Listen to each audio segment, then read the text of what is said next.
Negara-negara barat mempropagandakan bahwa Islam sangat mengekang kebebasan dan kemerdekaan wanita. Mereka membandingkan dengan kebebasan wanita di negara-negara barat. Benarkah seperti itu?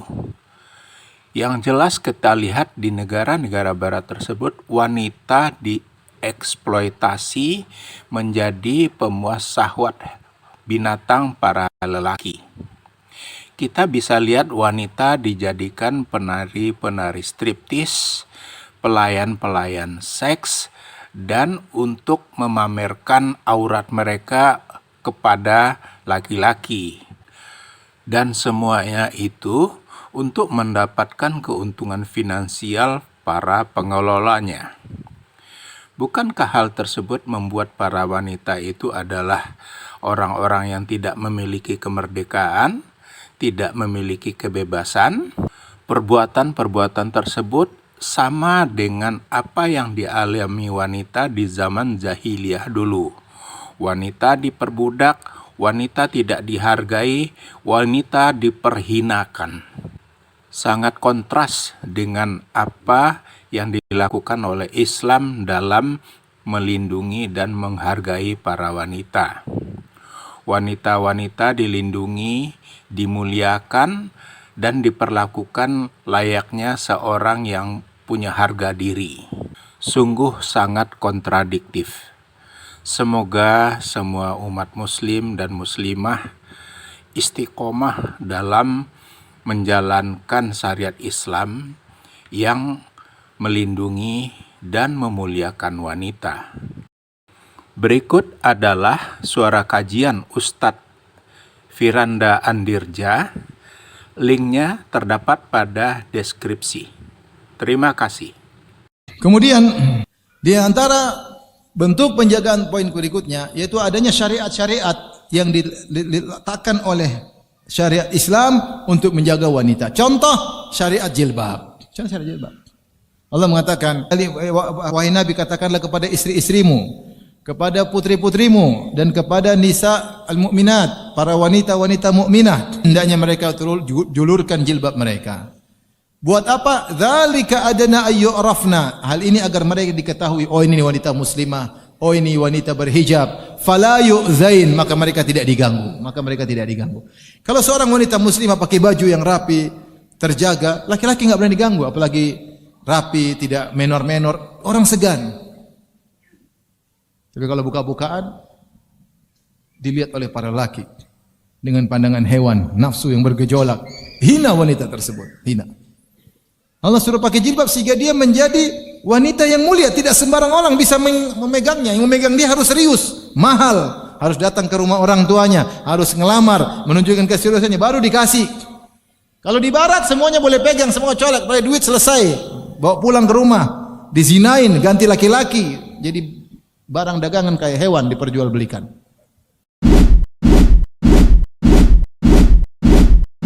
Bagaimana Islam memuliakan para wanita?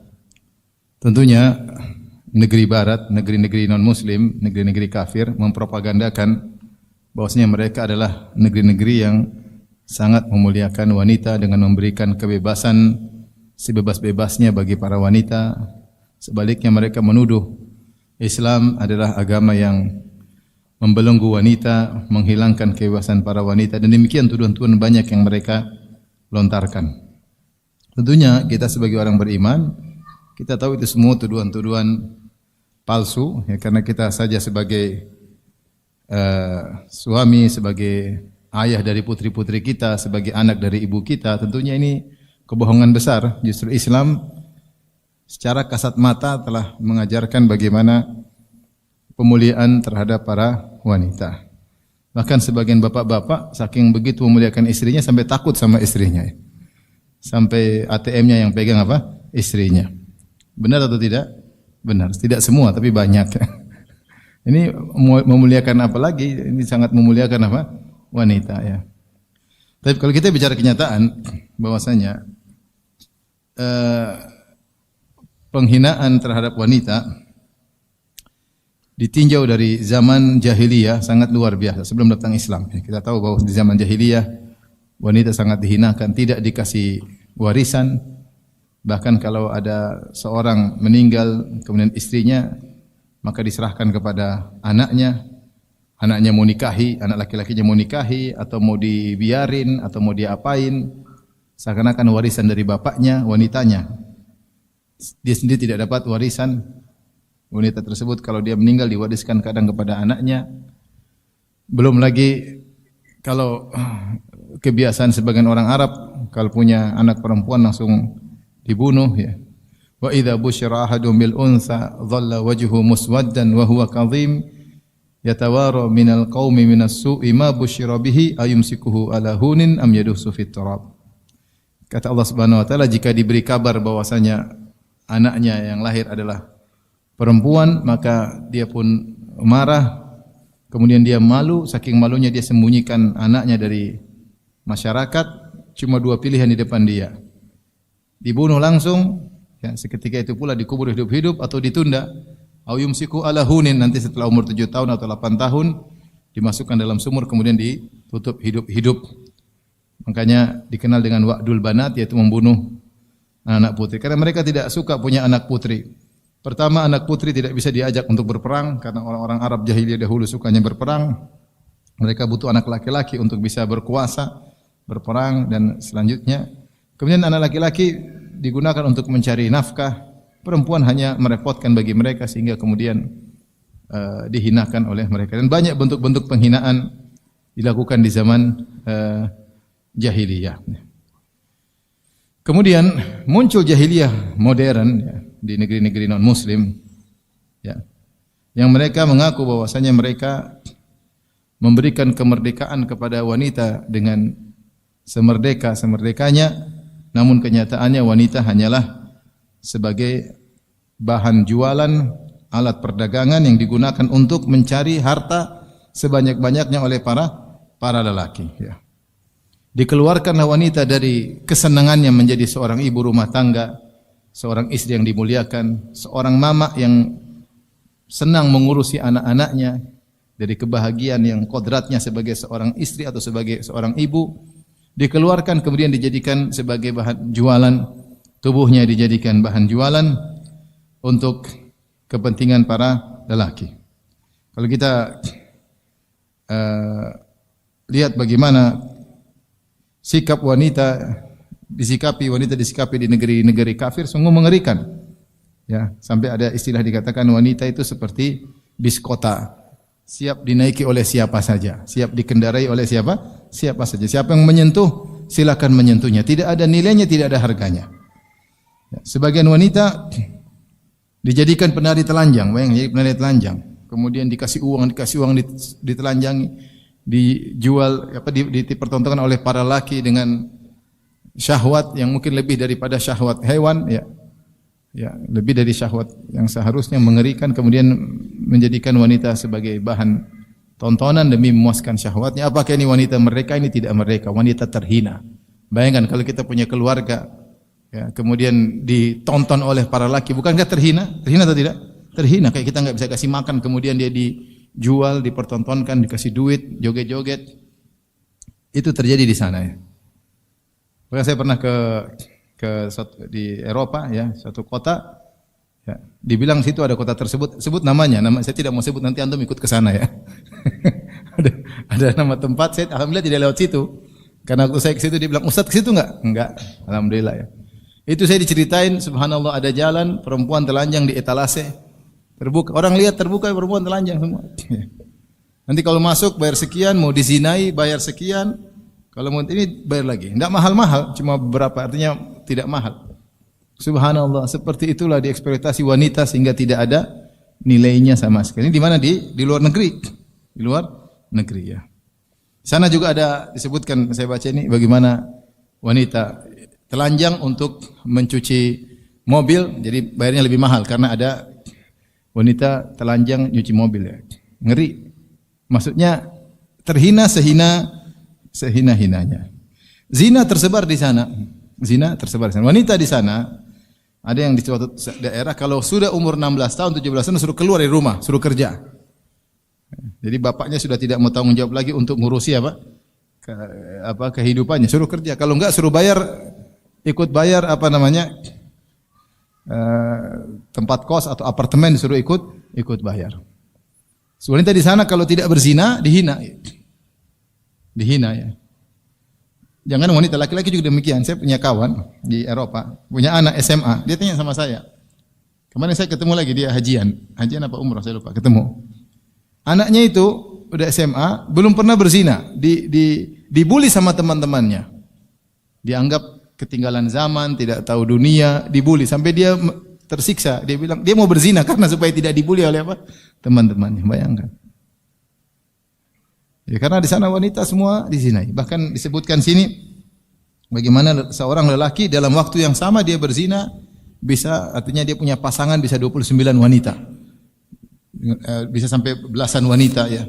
Jadi wanita hanyalah bahan seperti yang ingin hewan yang ingin melampiaskan syahwatnya kepada wanita-wanita di sana. Akhirnya dampak dari tersebarnya zina, apa yang terjadi? Maka disebutkan saja misalnya di Amerika ya, setiap tahun ya lebih dari 1 juta anak kecil digugurkan, lebih dari 1 juta tiap tahun. Kenapa zina tersebar? Hamil gugur, kasihan. Gimana wanita punya anak digugurkan, itu kan kasihan. Yang susah wanita tersebut. Belum lagi 60 juta orang lebih terkena penyakit seksual ya akibat zina ya. Ini dampak-dampak buruk dari perempuan yang eksploitasi, yang dijadikan barang dagangan oleh orang-orang kafir ya. Kemudian juga kekerasan KDRT terhadap wanita luar biasa, banyak kekerasan KDRT, bahkan sampai pada tingkatan pembunuhan. Banyak sekali disebut sini, banyak survei dengan nomor-nomor yang mengerikan ya.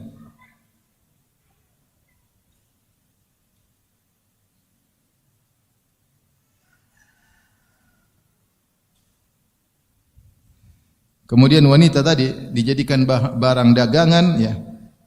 Sampai di Amerika, di Eropa ada restoran-restoran yang menghinakan makanan di atas tubuh wanita telanjang, bayangkan. Kayak hewan jadi barang dagangan. Laki-laki masuk jadi kayak hewan, bayangkan, mengerikan. Jangan dibayangkan maksud saya. Maksudnya begitukah hina wanita yang katanya negeri membuat wanita dimuliakan, enggak dimuliakan, dihinakan. Bagaimana wanita dijadikan seperti itu?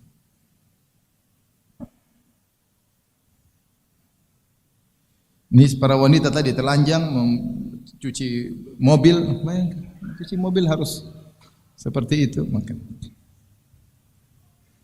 oleh karenanya memanfaatkan tubuh wanita benar-benar dijadikan bahan untuk pemasukan duit sebanyak-banyaknya oleh orang-orang kafir ya. Sekian juta, sekian miliar dolar mereka dapatkan akibat memanfaatkan telanjangnya para wanita. Dampak dari ini semua, akhirnya lihat bagaimana kehidupan rumah tangga di sana. Wanita dihinakan. Kalau sudah tua, kecantikan sudah hilang, sudah kasihan. Wanita sudah umur 60, 70, sudah selesai. Tinggal sendirian, terkadang sama anjing, dan itu benar, kita lihat sendiri. Jalan berdua dengan anjing, sudah. Semua keindahan tubuhnya sudah hilang, sudah tua renta, jalan sama anjing. Dia berfoya-foya ketika masih muda, badannya dijual, sekarang. Coba kalau wanita muslimah, umur 70, 75, sama anaknya, sama cucunya, sama cicitnya, luar biasa. Dimuliakan. Kemudian anak-anaknya pada durhaka kalau punya anak. Sampai banyak di negara kafir mereka tidak mau nikah. Negara Eropa tidak mau nikah. Kenapa? Tidak punya anak. Terus maunya cuma kumpul kebo. Maunya zina aja, kumpul kebo, nanti pergi ke semacam Pak RW di rumah, di kampungnya lapor, ini ada kebo saya baru, catat. Nanti kalau udah bosan ganti kebo yang lain. Kumpul kebo. Nggak ada mau pernikahan dengan, sehingga mereka sekarang krisis, nggak ada anak-anak saking tidak mau punya anak karena anaknya bakalan durhaka, kasihan. Nggak ada anak berbakti sama ibu, mana? Cuma di film mereka bikin. Mereka bikin. Islam tidak demikian. Wanita sangat dimuliakan. Nah, ini sekedar mukadimah. Ya, maksud saya ini adalah kenyataan yang harus kita ketahui. Jangan sampai para wanita terkena propaganda mereka seakan-akan bahwasanya di negeri sana wanita dimuliakan. Tidak dimuliakan, yang benar dihinakan. Jadi barang dagangan seperti hewan. Seperti itu untuk memuaskan syahwat setannya para lelaki di sana yang ingin berfantasi begini dan begitu. Di antara kehinaan yang mereka rasakan, akhirnya banyak wanita akhirnya dibuang. Kenapa? Laki-lakinya pada homo. Perempuan udah enggak dipakai. Kemudian saking banyak homo, akhirnya pihak gereja, di antaranya mungkin paus dan yang lainnya, melegalkan apa? Pernikahan sesama lelaki. Bukankah ini penghinaan bagi wanita? Bukankah melegalkan pernikahan sejenis lelaki berarti menghina wanita? Menghina wanita. Seakan-akan mereka adalah jenis yang tidak dipakai lagi. Laki-laki sudah bisa puas dengan sama laki-laki. Saking banyaknya sampai pihak gereja kemudian merestui itu semua. Nah, ini bentuk-bentuk penghinaan kepada para wanita. Tapi bagaimana wanita dalam Islam? Tentu sangat berbeda. Islam mengajarkan suatu yang realistis, bahwasanya Tuhan menciptakan laki-laki dengan wanita dengan fisik yang berbeda, dengan perasaan yang berbeda. Allah mengatakan walaisa dzakaru kal unsa, lelaki tidak sama dengan wanita. Maka di antara bentuk keadilan adalah meletakkan sesuatu pada tempatnya. Ini definisi adil dalam Islam, wad'u syai' fi mawdhihi, meletakkan sesuatu pada tempatnya. Bukanlah keadilan menyamakan sesuatu yang berbeda. Ini namanya bukan adil. Adil itu meletakkan sesuatu pada tempatnya. Adil itu seorang lelaki suami diletakkan untuk mencari nafkah, wanita diletakkan untuk ngurusi rumah. Itu namanya adil. Kalau wanita disuruh cari nafkah sama seperti lelaki, ini kezaliman bagi wanita. Adil itu wanita yang suruh mengandung. Kalau laki-laki disuruh mengandung, itu namanya bahlul. Jadi tidak, namanya adil itu meletakkan sesuatu pada tempatnya. Jadi harus perhatikan definisi adil bukan menyamakan. Karena tidak semua bisa disamakan. Kalau memang berhak untuk disamakan, kita samakan. Namun tidak semua perkara bisa disamakan. Contohnya lelaki dan wanita, dua hal yang berbeda. Laki-laki diciptakan dengan fisik yang kuat. Dan tidak dengan fisik yang kuat, dengan perasaan yang tidak cepat baper. Perempuan diciptakan dengan fisik yang lemah, dengan perasaan yang mudah baper, bawah perasaan. Makanya Rasulullah SAW mengatakan rifqan bil qawarir, lemah lembutlah kepada para wanita. Rasulullah menyamakan para wanita seperti botol-botol yang mudah pecah, agar kita menjaga perasaannya. Ini dibutuhkan perasaan lemah lembut wanita untuk mengurus anak, menyusui anak, membimbing anak. Yang laki-laki tidak mampu mengerjakan pekerjaan tersebut. Ya, tidak bisa kuat. Apa bahasa Jawa? Tidak bisa tegel ya apa? Tidak bisa apa? Tidak bisa kuat mengurusi anak-anak. Yang bisa kuat mengurusi anak siapa? Perempuan. Kenapa? Mereka punya sifat fisik yang seperti itu dengan perasaan yang seperti itu. Oleh karenanya Islam masalah lelaki dan wanita, maka ada perkara-perkara yang disamakan dan ada perkara-perkara yang dibedakan. Karena namanya keadilan adalah meletakkan suatu pada tempatnya. Masalah misalnya surga. Allah mengatakan innal muslimina wal muslimat wal mu'mina wal mu'minat wal qanitina wal qanitat. Allah sebutkan lelaki muslim, wanita muslimah. Lelaki mukmin, wanita mukminah. Ya. Lelaki yang taat, wanita yang taat. Lelaki yang puasa, wanita yang puasa. Allah sebutkan dua-duanya berhak.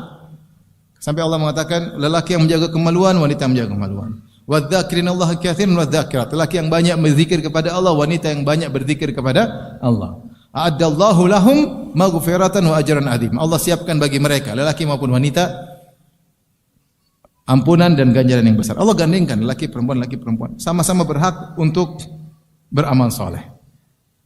Sama-sama berhak untuk menuntut ilmu. Sama-sama berhak untuk berbahagia. Man amila salihan min dzakarin aw unsa wa huwa mu'min falaunuhyiyannahu hayatan thayyibah. Siapa yang beramal soleh, laki-laki atau perempuan dalam kondisi beriman, kami akan berikan kepada dia kehidupan yang bahagia. Baik. Jadi pada perkara yang bisa sama, enggak ada masalah. Laki punya hak untuk ilmu, perempuan juga punya hak untuk ilmu. Laki-laki berhak untuk ibadah, perempuan juga punya hak untuk apa? Ibadah. Laki-laki punya hak untuk bahagia, perempuan juga untuk bahagia. Tapi dalam perkara yang lain tidak disamakan. Dalam mencari nafkah, laki-laki yang tugas, yang berat buat laki-laki, perempuan di rumah ada tugasnya. Ya. Yang menyamakan berarti tidak menghargai wanita. Tidak menghargai wanita. Ya. Karenanya Islam memuliakan wanita. Di antaranya dalam Al-Quran ada namanya surat An-Nisa. Dinamakan surat An-Nisa di antara sebab karena dalam surat tersebut Allah menyebutkan banyak hak-hak terkait wanita. Ya mungkin hak-hak tersebut hilang ketika di zaman jahiliyah. Maka Allah sebutkan dalam surat An-Nisa banyak hak terkait warisan, terkait dipergauli dengan cara yang baik, terkait banyak hukum-hukum terkait dengan wanita disebutkan dalam surat An-Nisa. Jadi ini bentuk pemulihan Islam terhadap wanita sampai dibuat pembahasan khusus tentang wanita. Bagaimana Islam tidak memuliakan wanita? Ada namanya surat Al-Mujadilah. Surat apa? Al-Mujadilah. Mujadilah itu artinya apa? Wanita yang mengeluhkan suaminya kepada Nabi. Allah berfirman, "Qad sami'a Allahu qaulal lati tujadiluka fi zawjiha wa tashtaqi ila Allah wallahu yasma'u tahawurakuma." Sungguh Allah telah mendengar seorang wanita yang berbicara dengan Nabi mengeluhkan tentang suaminya. Sungguhnya Allah mendengar pembicaraan mereka berdua. Sampai Allah turunkan ayat surat yang mana surat wanita yang sedang mengadukan suaminya kepada Nabi sallallahu alaihi wasallam. Allah yang mengatakan wa ashiruhunna bil ma'ruf. Pergaulilah para wanita dengan cara yang baik. Allah turunkan ayat pergaulilah wanita dengan cara yang baik. Allah yang mengatakan wa in karihtumuhunna fa asa an takrahu syai'an wa yaj'alullahu fi khairan katsira. Kalau kalian benci terhadap istri kalian, bisa jadi di balik kebencian kalian Allah jadikan banyak kebaikan. Itu Allah bilang sabar. Kalau ada perangai yang buruk dari istri, sabar kata Allah Subhanahu wa taala. Allah juga berfirman walahunna mithlu alladhi 'alaihinna bil ma'ruf. Lelaki punya hak dan wanita juga punya hak sebagai lelaki punya hak. Ya. Maka ini semua menunjukkan bagaimana perhatian Islam terhadap para wanita. Sekarang saya sebutkan beberapa poin lebih spesifik. Apa bentuk perhatian Islam terhadap wanita? Bagaimana memuliakan wanita? Poin yang pertama, Allah menjadikan pemuliaan terhadap wanita sebab masuk surga. Allah menjadikan perhatian terhadap wanita merupakan sebab masuk surga dan ini dalilnya sangat banyak. Contoh, Rasulullah SAW bersabda, jadi syariat menjadikan bentuk memuliakan wanita sebab masuk surga. Dan kita tahu hidup dunia ini kita cita-citanya ingin masuk surga. Di antara cara masuk surga dengan memuliakan wanita. Contoh, memuliakan ibu misalnya. Memuliakan ibu. Ketika ada seorang minta izin untuk berjihad fisabilillah, maka Rasulullah SAW berkata, ahayyatun walidatuk, apakah ibumu masih hidup? Lelaki tersebut berkata, masih ya Rasulullah. Kata Rasulullah SAW, ilzam rijlaiha fathammal jannah. Lazimilah kakinya, disitulah surgamu. Lazimilah kaki ibumu, disitulah surgamu. Sabda Nabi, lazimilah kaki ibumu menunjukkan berkhidmatlah kepada ibumu, merendahkan dirimu sampai seakan-akan kau melazimi kakinya. Karena kaki posisi di bawah, yaitu ketika kau berusaha memuliakan ibumu, ya, maka kau akan masuk surga karena surgamu di situ. Maka timbullah peribahasa surga di bawah telapak kaki ibu, ya. Ini hadisnya tidak ada ini. Tetapi ada hadis yang mirip seperti ini tadi yang saya sebutkan, ilzam rijlaiha fathammal jannah. Lazimilah kedua kaki ibumu, disitulah surgamu, ya. Menunjukkan ketundukan kepada orang tua, ya. Demikian juga dalam sebagian hadis ada seorang minta izin untuk berjihad. Rasulullah bertanya, "Ahayyun walidak?" Apakah kedua orang tua masih hidup? Kata dia, "Masih, Rasulullah." Kata Rasulullah sallallahu alaihi wasallam, "Fa fihima fajahid." Maka berjihadlah dalam berbakti kepada kedua orang tua. Di antaranya adalah ibu. Maka Rasulullah mengajarkan untuk berbakti sama orang tua butuh perjuangan. Sebagaimana kalau kau berjihad, kau mengorbankan waktumu, mengorbankan energimu, mengorbankan pikiranmu, mengorbankan hartamu. Maka demikian juga ketika berbakti kepada ayah dan ibu butuh pengorbanan dan pahalanya besar. Pahalanya besar. Ya. Sampai Syekh Abdul Razak kalau tidak salah pernah cerita, ada seorang non-muslim masuk Islam gara-gara ada sekelompok kaum muslimin sedang berlibur di negara non-muslim. Mereka bawa ibu mereka. Ketika ibu mereka mau keluar dari mobil, rebut-rebutan. Ada yang siapin ini, ada yang siapin ini. Ini orang heran, subhanallah, ada orang tua seperti ini dimuliakan, diajak jalan-jalan, dimuliakan, rebutan untuk memuliakannya. Sementara dia mungkin bersama anjingnya. Sudah tua, terhinakan. Sampai saya pernah pergi di dua negeri kafir yang berbeda. Kebetulan saya ketemu dengan dua orang sama-sama orang muslim, satu kerabat saya, dua-duanya kerja di rumah sakit di negara yang berbeda, sama-sama negara kafir. Dua-duanya cerita, di sini banyak orang tua meninggal sendirian karena tidak ada yang ngurus. Tidak ada yang ngurus. Enggak tahu tiba-tiba badan sudah busuk karena dokternya ada kunjungan. Di sini dokter kampung kunjungan sudah terlanjur mati. Enggak ada yang jenguk, enggak ada yang ditelepon. Itu banyak terjadi. Kemudian mereka kalau ada orang yang sakit, anaknya bawa misalnya atau bapaknya sakit, lapor sama anaknya bilang, "Jangan telepon saya kecuali sudah mati baru telepon." Maka satu hari ada kerabat saya kerja di situ jadi perawat. Ini bapak ini sekarat lagi mau mati, maka kerabat ini telepon anaknya. "Boy, nih ada bapakmu mau meninggal." Maka dia marah-marah. "Saya kan sudah bilang jangan telepon kecuali sudah mati." Subhanallah. Bukankah antum pernah baca dalam beberapa kejadian? 3 kali saya baca kisah yang sama di Indonesia. Ketika ada sebagian orang terkemuka atau orang kaya menyekolahkan anaknya di luar negeri, akhirnya anaknya malah durhaka. Bapaknya sampai mati enggak ada yang ngurus. Ibunya sakit tidak datang dikunjungi karena sibuk bergaul dengan anak-anak sana, maka hilang bakti kepada orang tua. Bayangkan, ibunya tidak ada lagi rasa sama ibunya.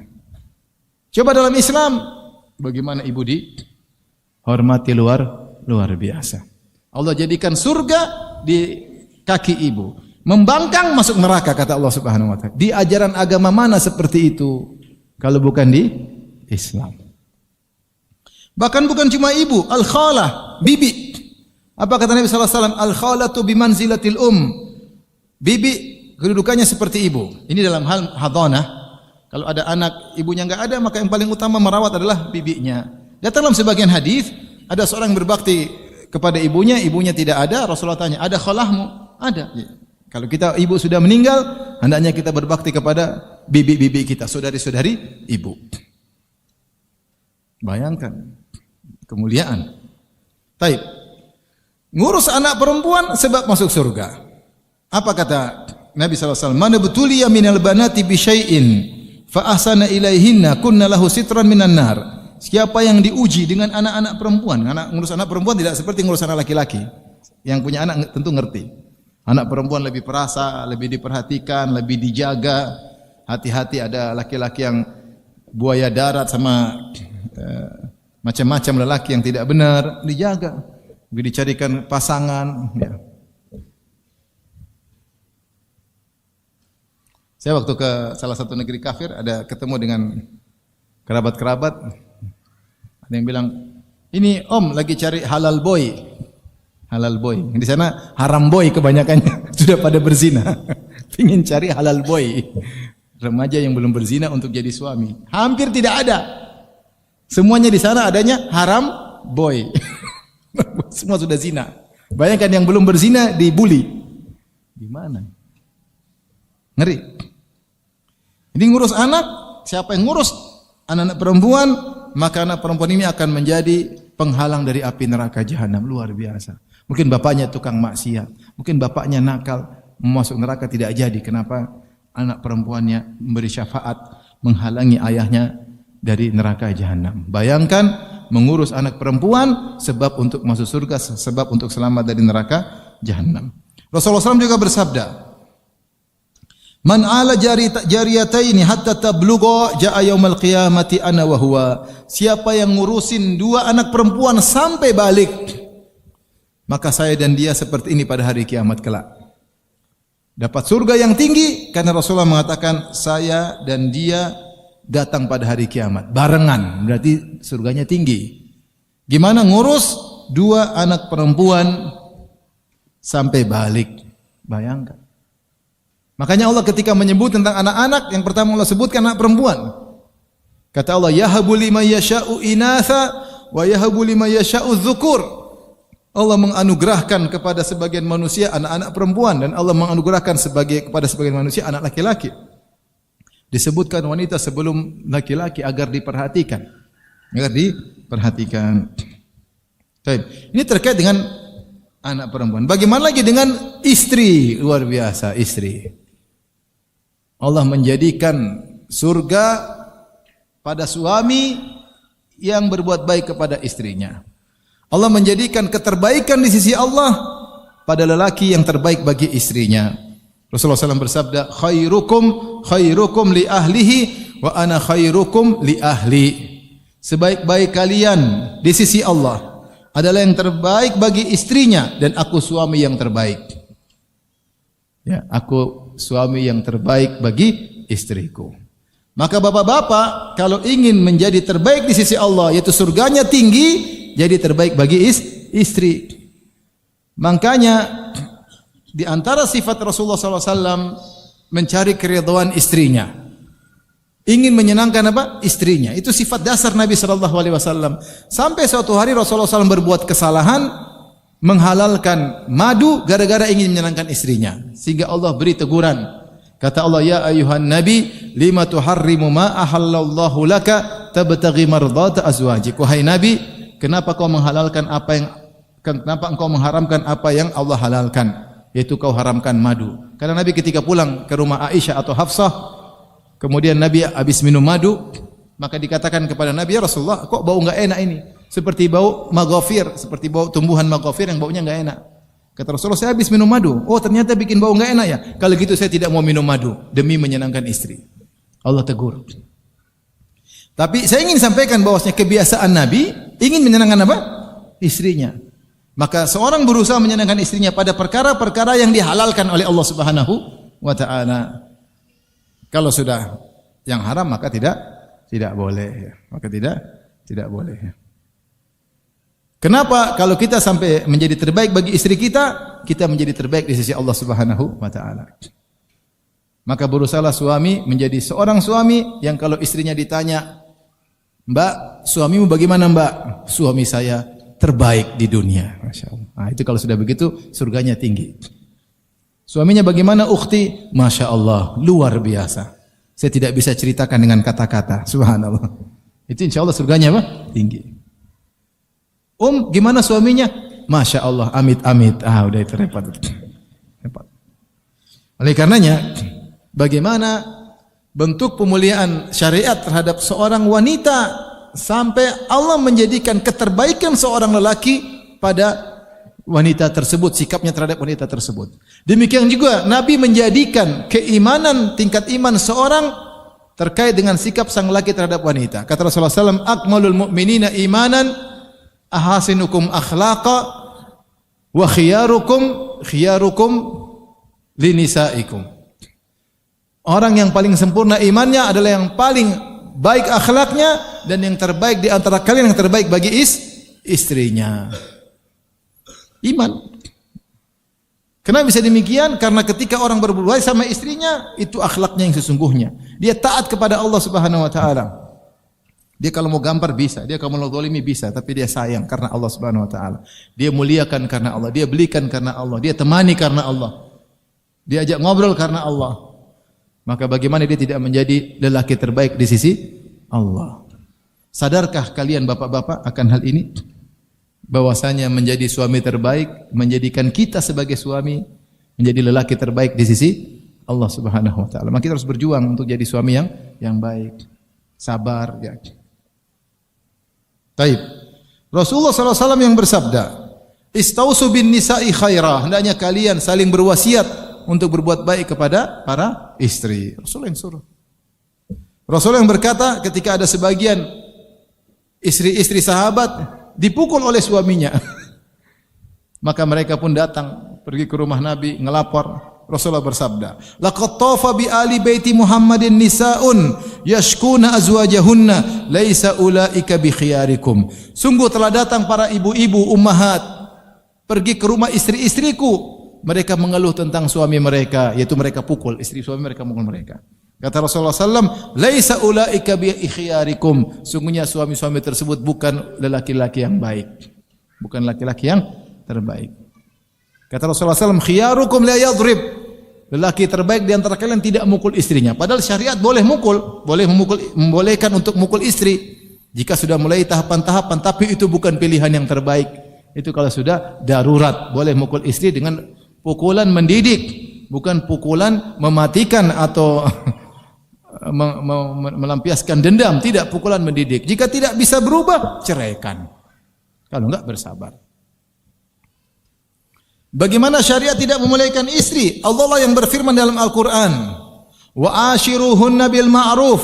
Pergaulilah istri-istri kalian dengan cara yang baik. Fa in karihtumuhunna. Kalau kalian benci mereka, suka ngomel misalnya, ngangkat suara misalnya, mungkin suka boros belanja. Kalau kalian fa in karihtumuhunna, kalau kalian benci kepada mereka, fa asa an takrahu syai'an wa yaj'allahu fi khairan katsira. Bisa jadi kalian benci sesuatu, ternyata Allah jadikan di balik itu banyak kebaikan. Ada seorang ulama ya punya anak yang sangat soleh. Ketika dia ditanya, dia bacakan ayat ini. Wa in karihtumuhunna fa asa an takrahu syai'an. Artinya dia ingin sampaikan, ibu anak ini kurang ajar dalam tanda kutip. Tapi saya sabar sehingga saya punya anak soleh seperti ini. Kalau saya tidak sabar, saya enggak punya anak soleh. Dia mungkin punya kekurangan, punya kelebihan yang lain. Nabi yang bersabda, "La yafraq mu'minun mu'minah in kariha minha khuluqan radiya minhal akhar." Janganlah seorang suami mukmin membenci seorang istri yang mukminah. Kalau ada perangai istri yang tidak dia sukai, dia cari-cari perangai yang baik. Dia pasti suka dari sisi yang lain. Dari mana ada syariat agama mana yang sampai detail seperti ini? Enggak ada kecuali di Islam.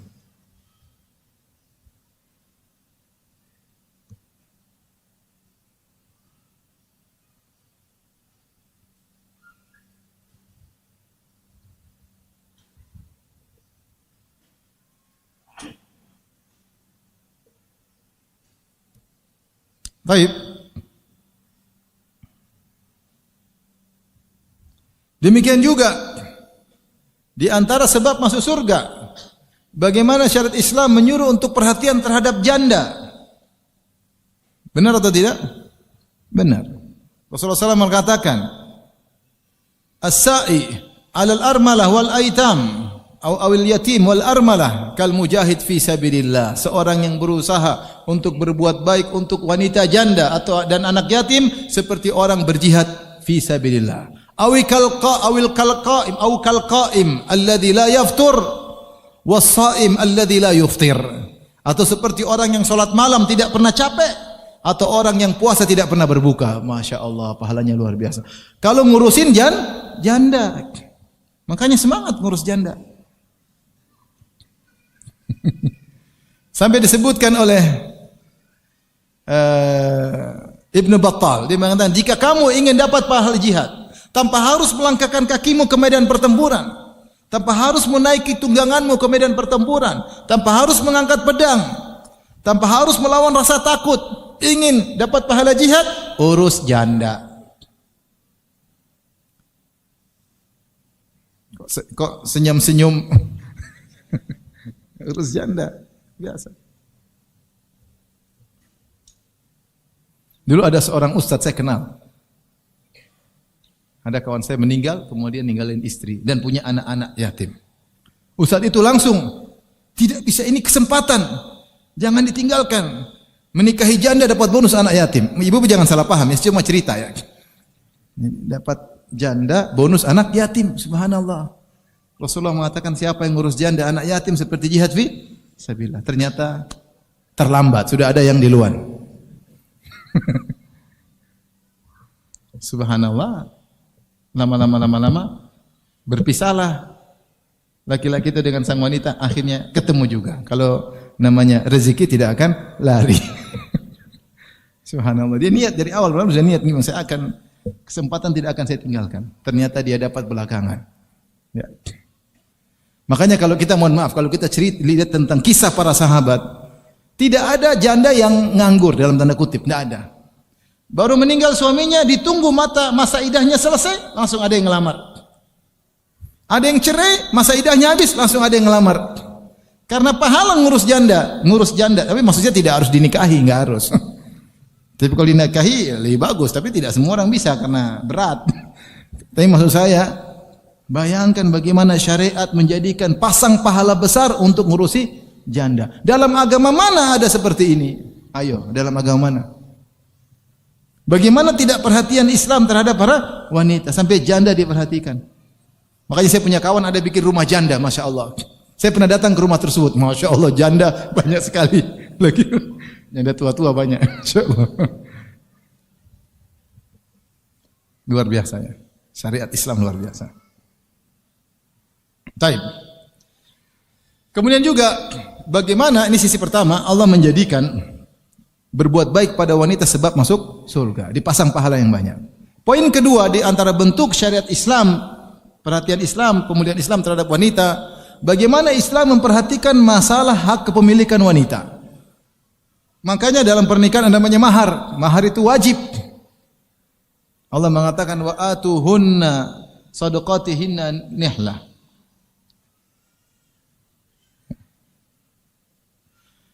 Kata Allah, berikanlah kepada para wanita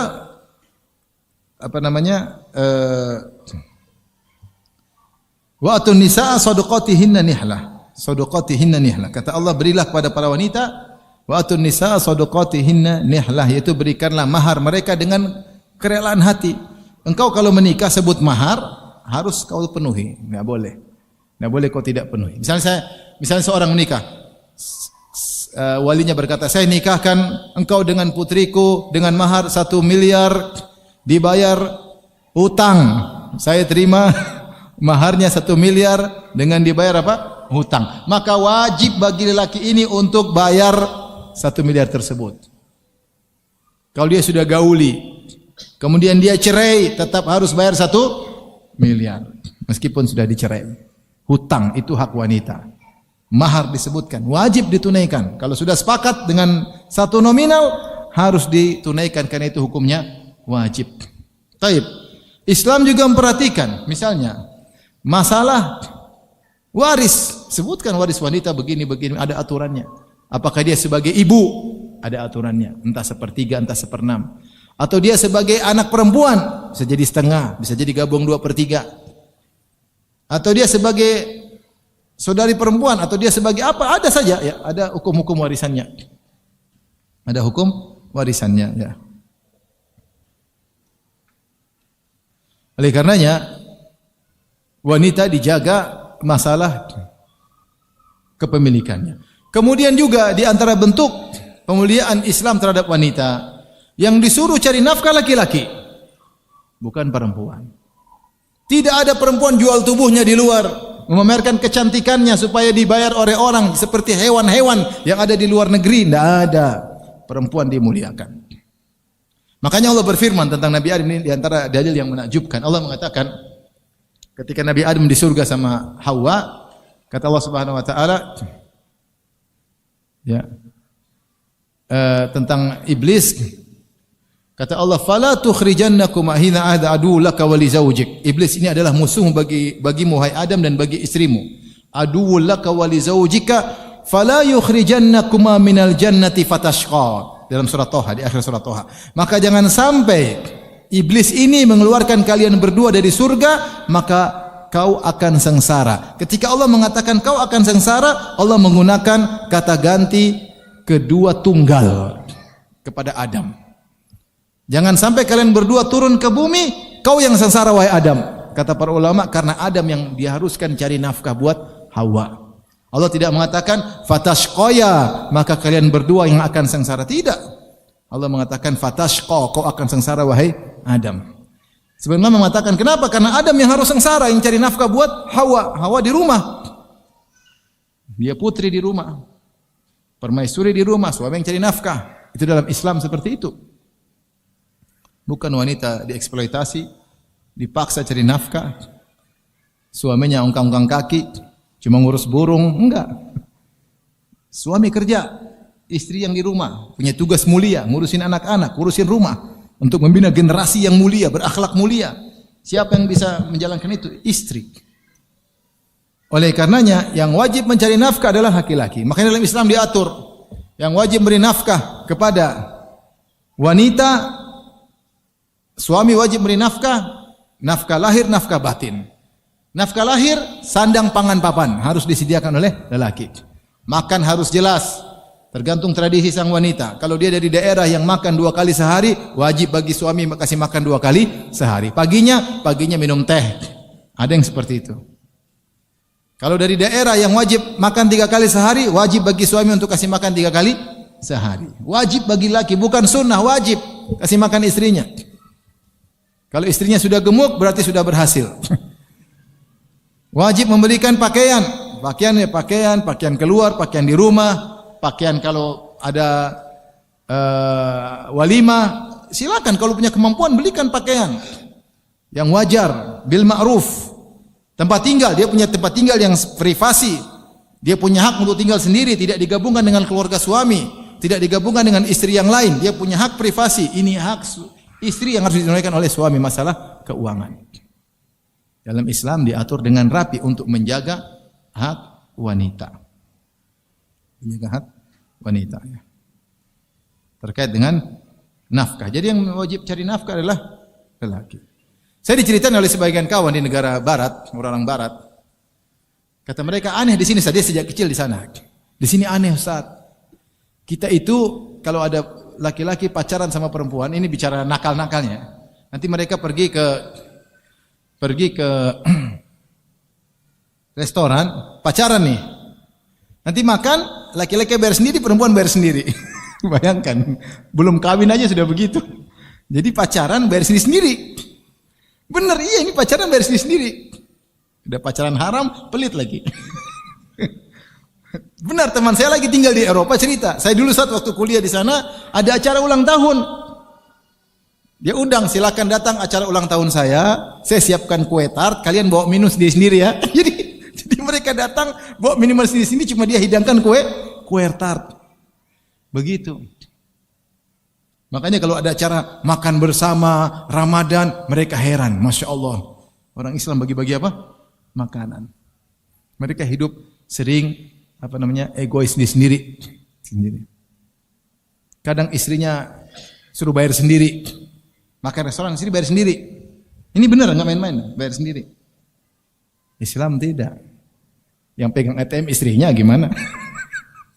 Sebagian suami istrinya yang pegang ATM-nya ya sudah.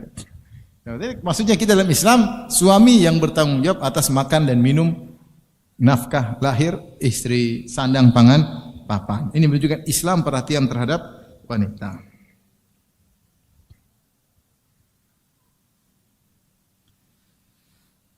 Kemudian di antara bentuk penjagaan poin berikutnya yaitu adanya syariat-syariat yang diletakkan oleh syariat Islam untuk menjaga wanita. Contoh syariat jilbab. Allah mengatakan, "Ya ayuhan nabi, qul li azwajika wa banatika wa nisa'il mu'minin yudnina 'alaihinna min jalabibihin. Dzalika adna ay yu'rafna fala yu'dzain."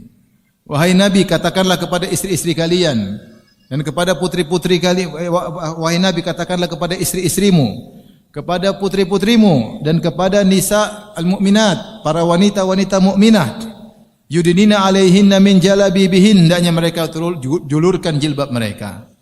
Buat apa? Dzalika adna ay yu'rafna. Hal ini agar mereka diketahui, oh ini wanita muslimah, oh ini wanita berhijab. fala yu'zain, maka mereka tidak diganggu.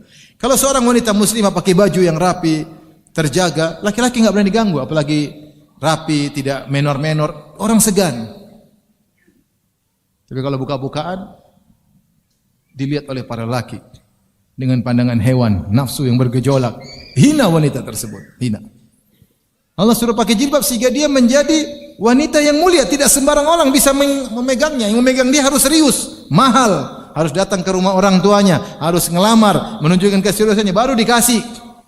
Kalau di barat semuanya boleh pegang, semua colek, pakai duit selesai, bawa pulang ke rumah, dizinain, ganti laki-laki, jadi barang dagangan kayak hewan diperjualbelikan. Makanya kalau ada sebagian orang Islam ikut gaya-gaya mereka, menjadikan wanita seperti hewan. Mengerikan. Gonta-ganti pasangan jadi hina, dicampakkan. Jadi jilbab itu untuk memuliakan mereka, tidak sembarang orang boleh menyentuh, ada aturannya dalam Islam. Sehingga terjaga. Tapi di antara syariat untuk melindungi wanita, Rasulullah mengatakan la nikah illa biwali. Tidak ada nikah kecuali dengan wali. Kenapa walinya yang bisa melihat kemaslahatan sang wanita? Karena wanita terkadang lihat dari sisi yang menurut dia maslahat, ternyata tidak masalah. Dia hanya melihat sisi ketampanan sang lelaki, yang tertarik pada lelaki ini kurang ajar misalnya. Dia hanya melihat mungkin sisi harta sang lelaki, ternyata lelaki tidak beragama. Butuh wali yang bisa melihat dengan murni untuk kebaikan sang putri. Lihat sisi akhlaknya, sisi ininya, bobot bebetnya, dilihat. Coba kalau wanita boleh nikah sendiri, kacau. Tidak dihargai, laki-laki coba nikah sendiri, bosan buang. Tapi kalau ada walinya, lelaki segan, mau macam-macam segan. Ada walinya. Mintanya dengan penuh penghormatan untuk dikasih, melamar. Sehingga wanita tidak dicampakkan. Coba kalau wanita boleh nikah tanpa laki-laki, tanpa wali, jadi nikah mut'ah. Selesai. Seperti itu. Maka tidaklah ada syariat, la nikah illa biwali, tidak ada nikah kecuali dengan wali. Tidak lain adalah untuk menjaga kehormatan sang wanita. Di antaranya dalam pernikahan juga wanita kalau memang dia dizalimi, dia bisa menuntut untuk khulu. Boleh tidak? Boleh. Kapan wanita boleh minta nuntut khulu? Ketika suaminya tidak menunaikan hak suami, baik kebutuhan nafkah lahir maupun nafkah batin. Jika tidak dipenuhi, dia boleh minta khulu, majukan ke pengadilan, hak dia. Tidak terkekang. Kalau suaminya kurang ajar, tampar sana tampar sini, KDRT, dia boleh ngelapor untuk meminta perceraian. Suaminya dituntut, bisa. Ya, dalam Islam boleh seperti itu, boleh. Ada syariat. Ada syariat talak. Dalam sebagian agama tidak boleh ada talak. Kalau zina silakan, talak enggak boleh. Islam realistis. Kalau ternyata kehidupan rumah tangga ternyata tidak pas, bisa cerai. Bisa cerai. Mungkin dia ganti pasangan, dia bisa bahagia dengan pasangan yang lain. Sangat realistis. Karena tidak mau orang menikah tidak pasti langsung bahagia selama-lamanya. Terkadang ada masalah sehingga terjadi perceraian. Tapi di antara syariat untuk menjaga wanita, melarang wanita untuk safar tanpa mahram. Tujuannya apa sih? Tujuannya bukan untuk mengekang wanita, tidak, tapi untuk menjaga wanita tersebut. La yahilu limra'atin tu'minu billahi wal yawmil akhir an tusafira masiratal yawmi wal laylah illa ma'a dhi mahram. Illa ma'aha dhu mahram. Tidak halal bagi seorang wanita yang beriman kepada Allah dan hari akhirat untuk bersafar dengan jarak sehari semalam, itu 70 kilo, 80 kilo, kecuali bersama mahram. Tujuannya apa? Untuk menjaga dia, sehingga dia tidak diganggu oleh lelaki hidung belang, tidak diganggu oleh lelaki buaya darat. Sebagian wanita merasa ini apa ya peraturan, kok tidak enak, mau safar sendiri. Ada yang bilang, Ustaz, saya sudah 50 tahun, siapa sih yang suka sama saya? Coba aja, kalau 50 tahun duduk, tahu-tahu ada kakek umur 70, naksir sama kau, masih muda, padahal 50. Kakeknya udah umur berapa? 70. Bagi kakek umur 70, 50 masih apa? Muda. Bayangkan seorang wanita marahan sama suaminya, pergi kabur naik pesawat. Tahu-tahu ada laki-laki marahan sama istrinya, kemudian duduk di samping dia. Setan menggoda. Tuh. Akhirnya ngobrol. Setan bilang ini taufik dari Allah, ketemu dengan apa? Istri orang. Padahal setan. Oleh karenanya dengan ada safar bersama laki, kalau ada yang tidak ada yang berani ganggu dia, kalau perlu beli apa-apa dia yang keluar di hotel, dia yang keluar laki-lakinya beli ini, sang wanita tunggu di hotel. Itu fungsinya mahram. Jadi syariat bikin ini untuk menghormati wanita, bukan untuk merendahkan wanita, bukan untuk mengekang wanita, tidak. Ini untuk menjaga wanita. Lihat sedetail ini dalam buku agama mana ada seperti ini. Maka Islam sangat memuliakan apa? Wanita. Yang terakhir mungkin berat untuk didengar karena orang-orang bule, orang-orang barat sering mengatakan syariat poligami adalah kezaliman kepada apa? Wanita. Ini sudah saya bahas dalam pengajian yang lain. Saya tidak bahas di sini. Sudah cukup, tapi intinya bahwasanya itu bukan kezaliman. Justru itu perhatian kepada para wanita karena para wanita jumlahnya lebih banyak daripada lelaki. Dengan adanya hal ini maka banyak yang bisa diayomi. Banyak yang bisa diayomi oleh laki-laki yang memang bisa menjalankan syariat tersebut. Intinya, ibu yang dirahmati Allah Subhanahu wa taala, kalau kita perhatikan ternyata Islam benar-benar memuliakan para wanita. Ibu bisa dapati kalau punya suami soleh, bagaimana suami tersebut memperhatikan sang istri, mendengar keluh kesah sang istri, menemani sang istri, mengeluarkan uang dengan tanpa ragu-ragu buat sang istri, perhatian terhadap anak-anak perempuan. Itu ada di mana? Dalam Islam. Assalamualaikum warahmatullahi wabarakatuh. Penonton yang dirahmati Allah, bagaimana pendapat Anda dengan tema kajian kali ini? Bermanfaatkah? Berikan pendapat Anda di kolom komentar di bawah. Semoga Allah memberkahi kita semua. Amin. Jangan lupa klik like, subscribe, dan lonceng ya. Terima kasih.